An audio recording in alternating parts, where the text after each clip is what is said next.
Ito ang pinagbabawal na teknik na napakalupit kung wala po kayong budget pa ang wiring sa inyong motor. Gaya nito, wala pong ilaw ito at ito ang remedyo. Ayan, ito po ang pag-sweetan niya.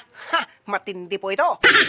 Ang naging problema po kasi ng wiring nito ay nasunog po yung stator niya dahil na po sa kalumahan. Mahal po ang stator na original kaya ito muna ang ilaw na pansamantala na ilaw natin. At ito subukan na po natin. Andar pa rin po ito kahit nasunog na po yung stator kasi yung secondary wiring lang po ang nasunog. Yung primary wiring pwede pa rin.